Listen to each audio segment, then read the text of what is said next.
vast cumuli of cloud floated over the strife. Men and horses lay thickly dead or horribly mutilated upon the ground. Constantly, from out of the white pall of vapor, issued wounded and mangled men.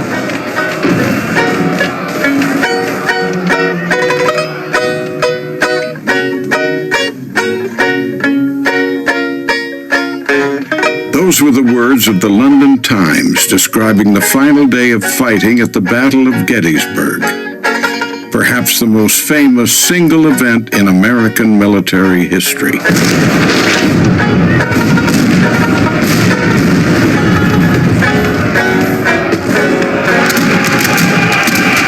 We're here on the Gettysburg battlefield in the Gettysburg National Military Park. Here at Gettysburg was one of the most significant battles in the history of our country, and certainly one of its greatest events.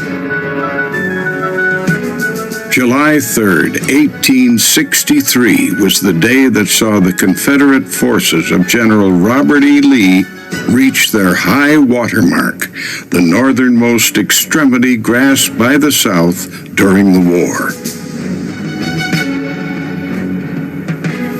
This point was reached as the rebel soldiers attempted a near suicidal assault upon Federal positions on Cemetery Ridge, an action known to posterity as Pickett's Charge.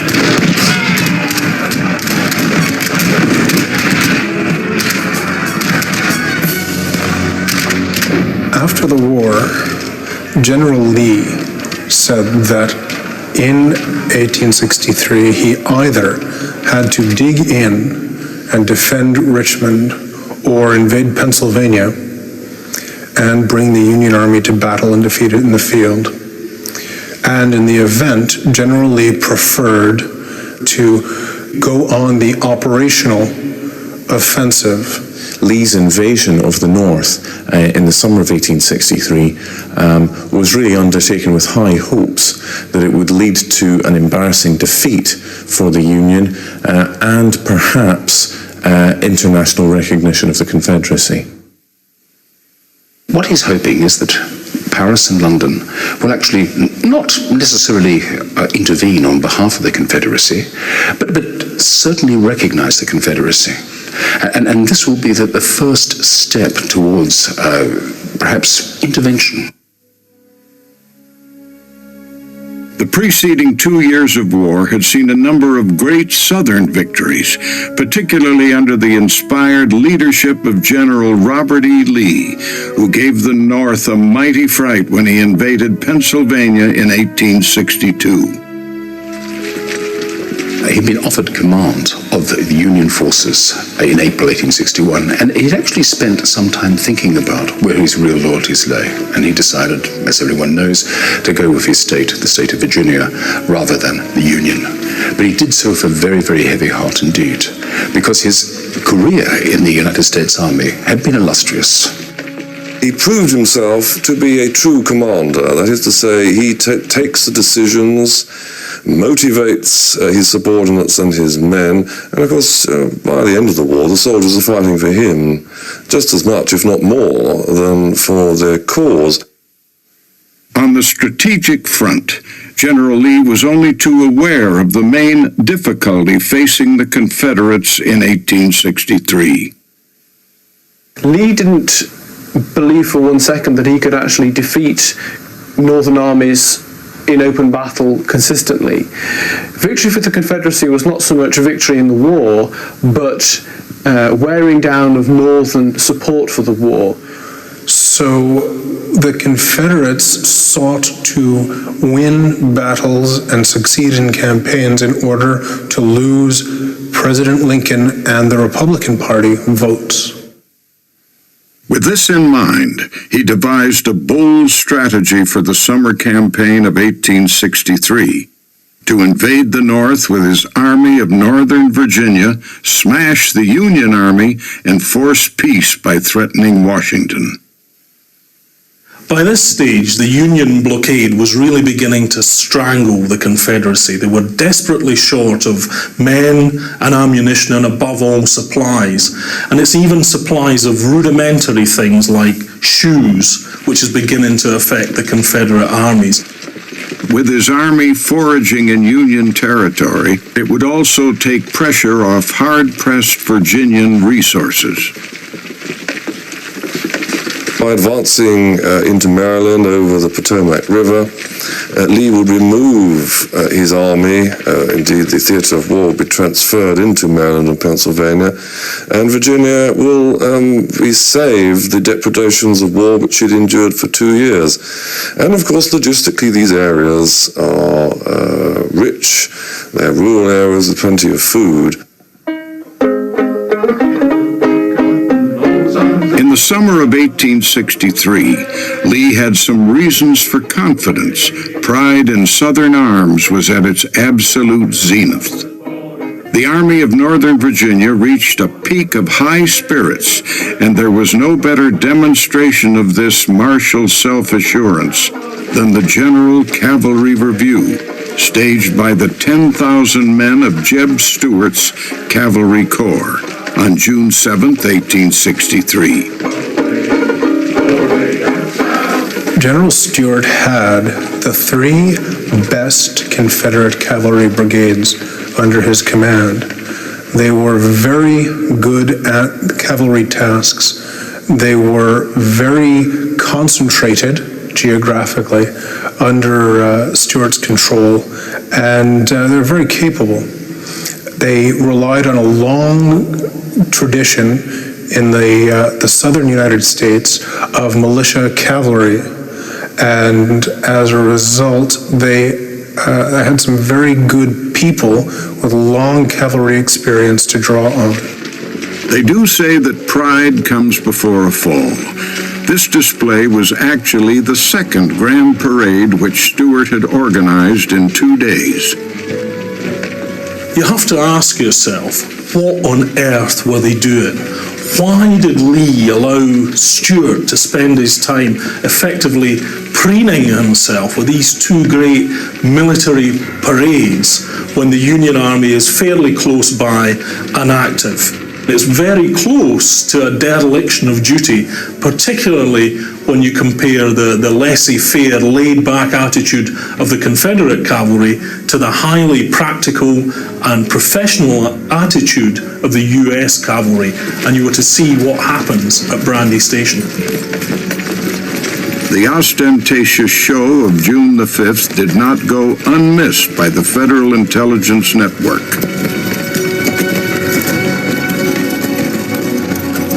John Buford, the commander of the U.S. 1st Cavalry Division, only 12 miles away at Warrington Junction, filed this fairly accurate report on June the 5th. All of the available cavalry of the Confederacy is in Culpeper County. Stuart, the 2 Lees, Robertson, Jenkins, and Jones are all there. Prompted by Buford's intelligence on June the 9th, only 2 days after the Stuart's review, the newly formed U.S. Cavalry Corps under General Alfred Pleasonton crossed the Rappahannock River and for the first time fought toe-to-toe with Stuart's vaunted cavalry.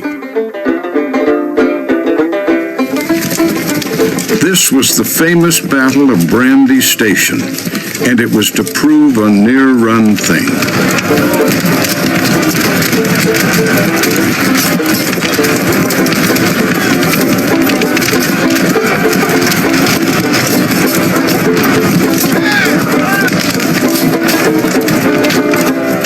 The battle which developed was going to be the largest cavalry battle in American history.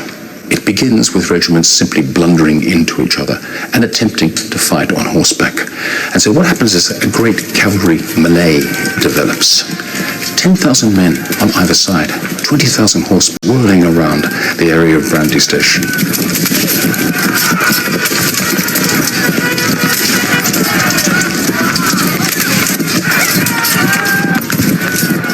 In the end, the superior experience of the rebel cavalry won out, and the Yankees were rebuffed, but not until after Stuart and his command had received a severe setback. Brandy Station is a shock for the South in a twofold manner, in the sense that Stuart was caught napping for once and was forced to respond to Union moves. And secondly, the actual experience of the battle seemed to indicate that the Union cavalry had held their own, and that Jeb Stuart's hitherto rather exaggerated reputation, invincible reputation, was rather unfounded. The Union cavalry proved that it was now able to stand toe-to-toe against its Confederate counterparts and really fight, if not quite on equal terms, then certainly nearly equal terms. The myth of the Southern Cavalier then really took a significant dent. In late June 1863, once more eager to draw the Union Army away from Virginian soil, Lee gathered all his forces together for another invasion of the North. The proud Army of Northern Virginia, 65,000 strong, set off to capture Washington and so end the war. Against them were more than 150,000 troops who could be brought to bear, so Lee needed to have his wits about him. The worst risk was a long-pitched battle against superior forces. But this time their beloved leader would lose his touch. In this campaign, even this most respected of commanders was to display questionable judgment. I think we have to look closer at the things that were going on in Lee's life, and we begin to realise just the kind of strain he was under. One of his sons was being held to ransom by the Union forces. That must be a strain on any father. His daughter-in-law had taken to her sickbed. He himself was beginning to show the first signs of the heart trouble that would kill him shortly after the war. And in addition, he'd taken a very serious tumble from his horse, which we know had shaken him up badly.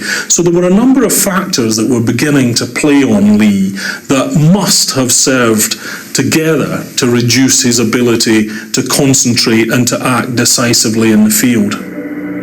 Still smarting from the insult of Brandy Station, Jeb Stuart obtained permission from Lee to lead his cavalry off in a broad sweep through Union territory. According to many historians, his objective was to clear away the slight to his reputation, which he had received at Brandy Station by a spectacular cavalry raid behind the Federal lines. In the days before radio communications, it was the cavalrymen who were charged with the responsibility of communications for the army. They would find out where the enemy were, they would report back on enemy dispositions, and more importantly, they would also provide a screen which would protect you against the enemy finding out what your dispositions were. And by allowing Stuart to go away on this grand raid into Union territory, Lee had committed a very, very fatal mistake indeed. What it means, of course, is that Lee is going to be out of contact with Stuart. There is simply no way of communicating between Lee and Stuart. It also means that Lee has severely reduced his reconnaissance ability. He's marching blind. He has no eyes and he has no ears. Deprived of his cavalry screen by Stuart's absence, Lee had moved blindly into Pennsylvania, totally unaware that the Army of the Potomac, now led by General George Meade, was closing in. Meade is a very interesting person in many ways. He was, of course, a Pennsylvanian, and that's not unimportant, considering that the Union Army is operating in Pennsylvania. He's essentially at his best in the defensive, and as things turned out, of course, waging a defensive battle, that brought out his very best qualities. Some battlefields are carefully chosen by the generals who fight on them. But the Battle of Gettysburg, perhaps the greatest battle in American history, occurred here quite by accident. Early on the morning of the 1st of July, 1863, a Confederate divisional commander, General Heth, moved his men towards the small town of Gettysburg. Rumor said that there was a supply of boots in the town. Desperately short of supplies, with many of his men barefoot, Heth could not afford to ignore the possibility of resupply. Instead, his men ran into General John Buford's Union cavalry.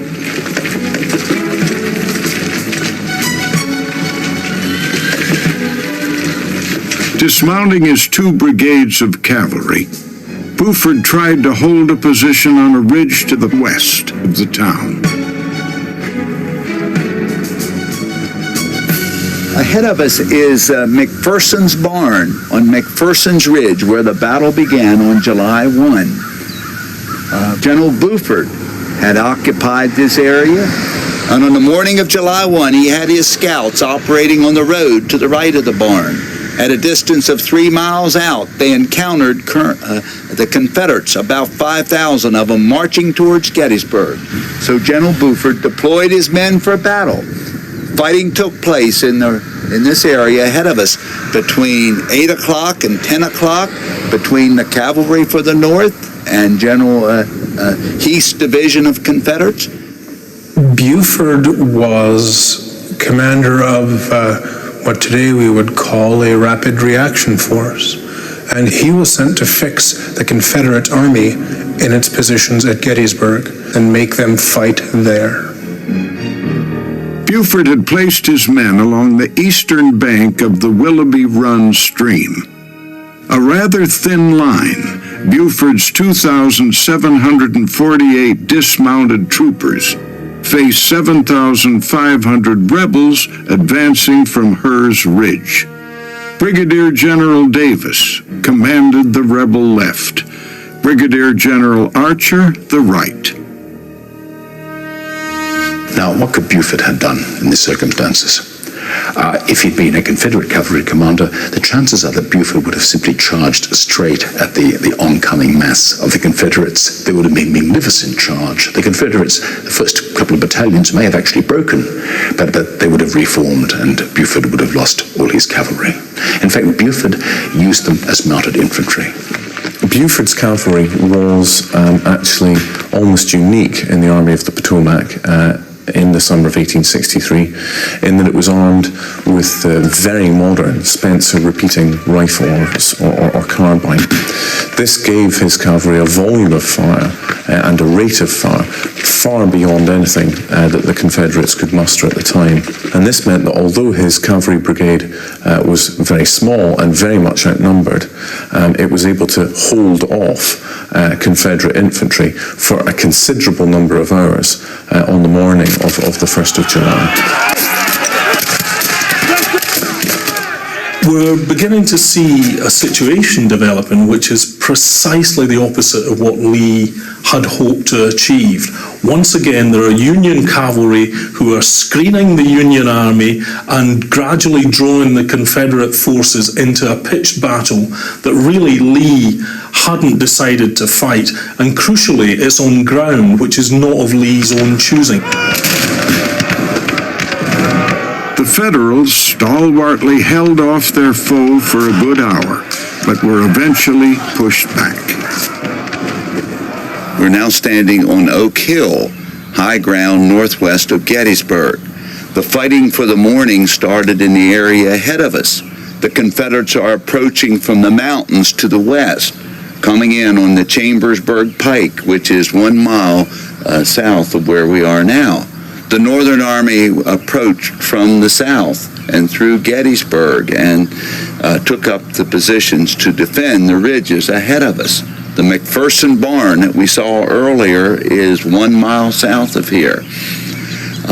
Fighting continued there all morning. As the Union resistance began to falter, General Reynolds rode to the rescue of Buford and his men with his First Corps. He sent word of the engagement to General Meade and thrust his two leading brigades into the fight, which had by now marched up onto McPherson's Ridge.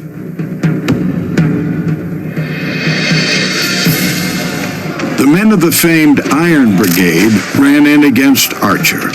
Cutler's 2nd Brigade was engaged against two of Davis's brigades. As he rode in, urging on his men, General Reynolds was shot and killed, his place taken by Major General Doubleday. Despite the disparity in numbers, the Iron Brigade met with rapid success, pushing the Confederates back across the stream and capturing Archer. The position of the 2nd Brigade was somewhat outflanked. They fell back to Seminary Ridge, recovered their ground, but were then caught in a vicious rain of fire. They charged in desperation and triumphantly forced the position. Over 1,000 rebel muskets were discarded. The commanders had stopped to lick their wounds and assess their respective situations. Alerted by the threat of the Confederate attack, the Army of the Potomac began to concentrate on Gettysburg. And in many respects, the 1st of July represents a race against time of the Confederates trying to win a decisive action before the Army of the Potomac can concentrate. The problem for the Confederates was that if the Army of the Potomac could concentrate, get itself deployed on the high ground beyond Gettysburg, then the Confederates would have a hell of a job pushing it off those range of heights. Reinforcements poured in over the next 2 hours. The Union troop took up positions on McPherson Ridge.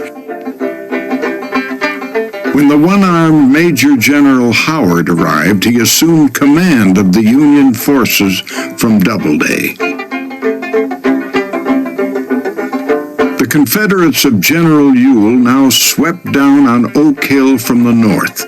Howard rushed the divisions of Barlow and Schurz onto Oak Ridge to meet them.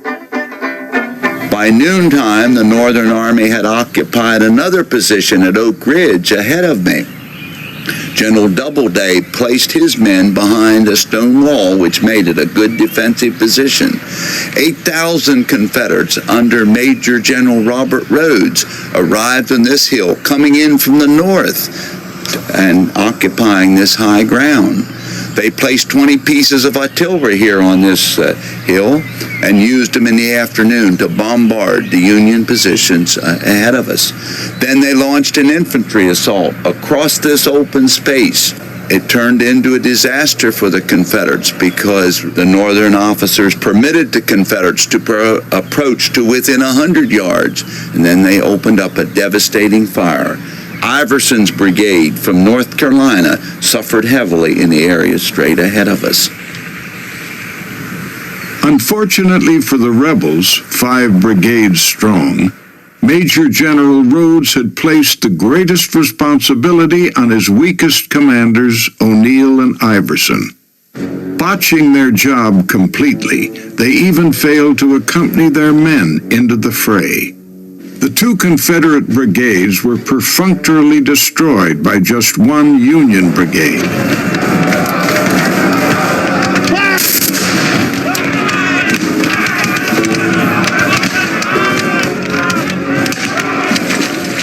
General Lee at last arrived on the battlefield in person. At first, he was against a general engagement until all his forces had arrived. But as he observed Ewell's assault on Oak Ridge, he spied General Early's division in the distance.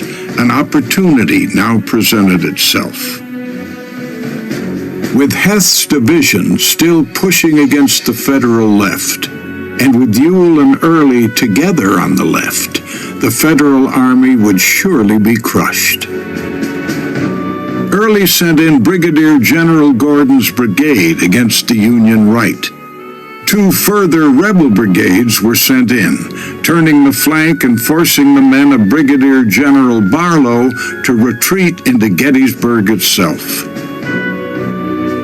On the Union left, the Confederate infantry once more advanced against McPherson Ridge.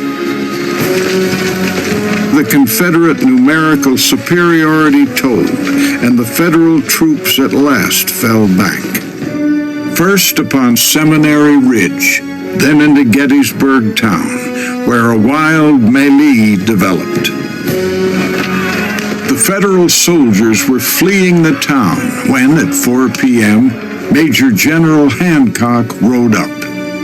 Sent by Meade to determine the viability of a general engagement, he was a magnetic officer whose very presence rallied his men. Winfield Scott Hancock, the commander of Union II Corps, was forward, assessing the situation and sending messages back to senior commanders, letting them know what it was like on the ground. And he was such a take-charge guy, and he got such a good grip on the situation that he made others around him feel that somebody was in control, running the show, doing the job. And that was because he positioned himself where he could appreciate the situation and deal with it. Noticing Cemetery Ridge, where Howard had earlier placed his reserve, Hancock determined it to be the strongest position by nature on which to fight a battle that ever I saw, and set about organizing a makeshift defense there until reinforcements could arrive. Cemetery Ridge was between 80 to 140 feet above the level of the surrounding fields, dominated Gettysburg, dominated Seminary Ridge, lying to the west.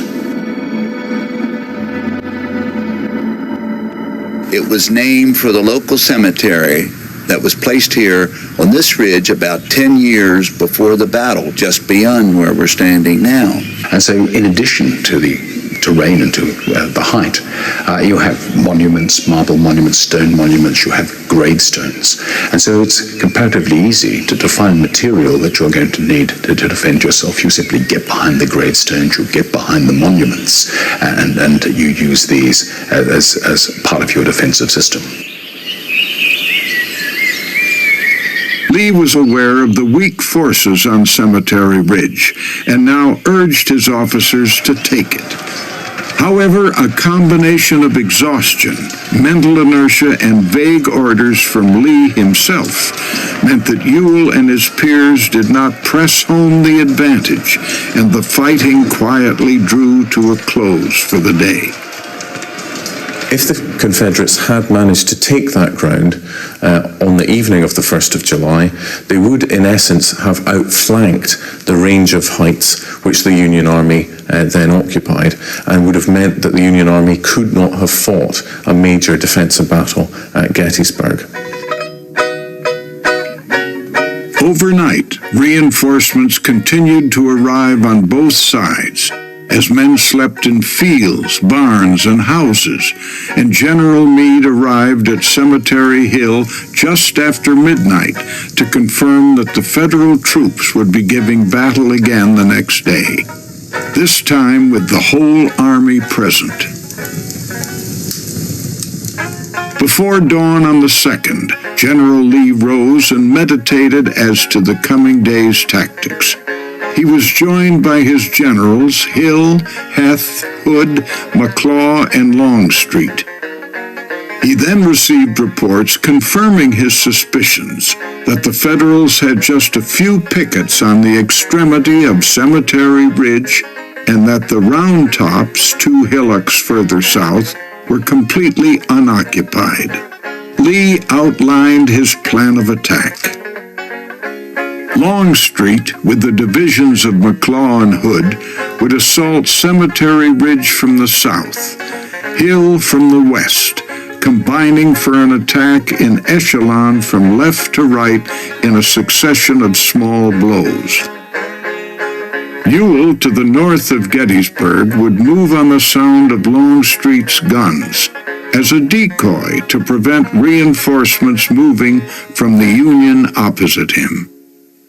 The Confederates were attacking over unfavorable ground against a very well-entrenched Union force. And the Union force was sufficiently large that even on favorable ground, it would have been very difficult. There were just not enough Confederate soldiers to do the job of defeating the Army of the Potomac at Gettysburg. It was a bad plan. The Union troops had marched in all night, and by 9 a.m. the Army of the Potomac was almost at full strength. Occupying a 3-mile-long line, the apex at Gettysburg and open to the south. The artillery, some 160 cannon, burst into thunderous action. The complement was soon returned. For 90 minutes they blazed.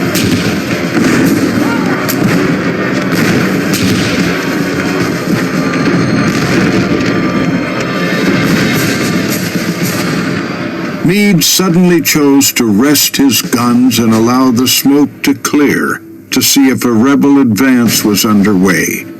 The rebels misinterpreted the silence as a sign that the Federal guns were smashed and their troops demoralized. The Confederate attack duly moved forward under the command of Major General Pickett.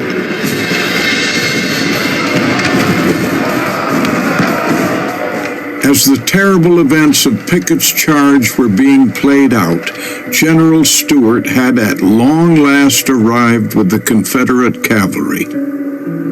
General Lee immediately put him to the task of outflanking and then setting upon the rear of the enemy. This maneuver should have been made simultaneously with General Pickett's assault on Cemetery Hill. So Stuart turns up at last, and it's recorded that Lee actually looked as if he had made to strike Stuart. He appears to have been so angry. Don't forget, we've seen 2 days of very close fighting where the presence of the cavalry would actually have turned possibly the result decisively. In practice, Lee doesn't actually strike Stuart. He sends him off on a wide outflanking movement in support of Pickett's charge, but really he's too late by this stage. From out of the woods on the other side came 12,000 Confederate soldiers with supporting troops on each side. They came at first like they were on dress parade. They marched in step and in straight lines with music behind them and flags in front for the first 1/4 of the distance across that open space. At that point, the Northern guns opened fire. They caused casualties, but the Confederates just came faster and faster towards this position. The terrain was really unsuitable for Pickett's charge. We would want to take infantry over flat ground, no cover, no dead ground, overlooked by Union artillery, 7/8 of a mile long. It's nearly a mile. It takes a fit, healthy man in good condition half an hour to walk a mile with nobody shooting at him. And here's Pickett being forced to send his people across flat ground, almost a mile, with no artillery support, and the enemy's shooting cannons at him.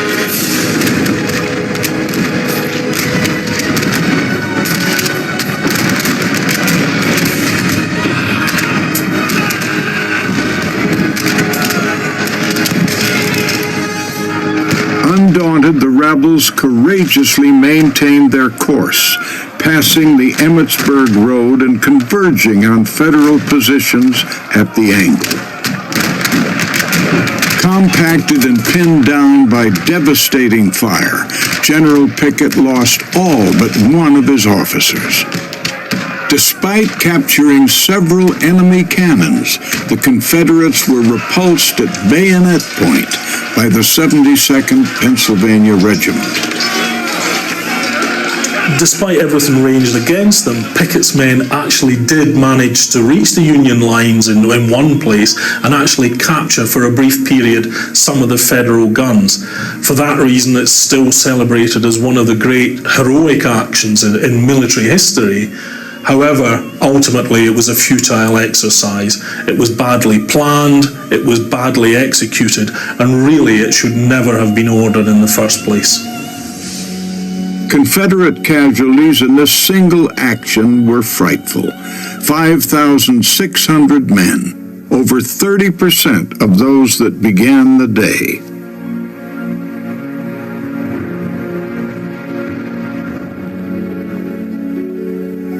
General Lee is on the other side, depicted riding out to greet the survivors of Pickett's charge.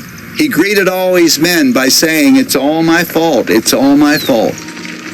All commanders must take responsibility for the decisions that he takes and in which his subordinates take on his behalf. So, of course, the general responsibility was indeed his. And if I might say so, Lee showed a good deal more moral courage and sense of responsibility than many commanders one could name in riding forward and proclaiming, as Pickett's and other troops came back to the Confederate side, "It was all my fault." He sent 3 divisions of rebel infantry up against 7 corps of Yankees without artillery support.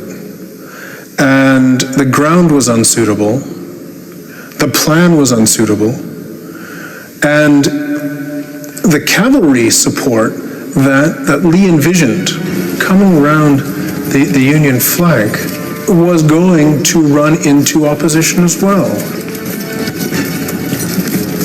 As he moved, General Stuart was spotted and met by the Federal General Gregg, who had with him 3 brigades of Union cavalry.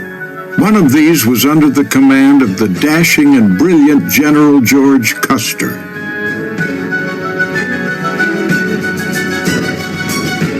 Brisk skirmishing broke out in the woods on Cress Ridge, a prelude to a spectacular clash as the Confederate column ran straight into Custer's 1st Michigan Brigade.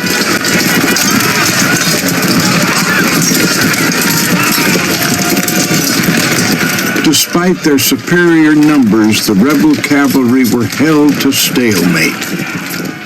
Gregg's men had valiantly held their ground and staved off a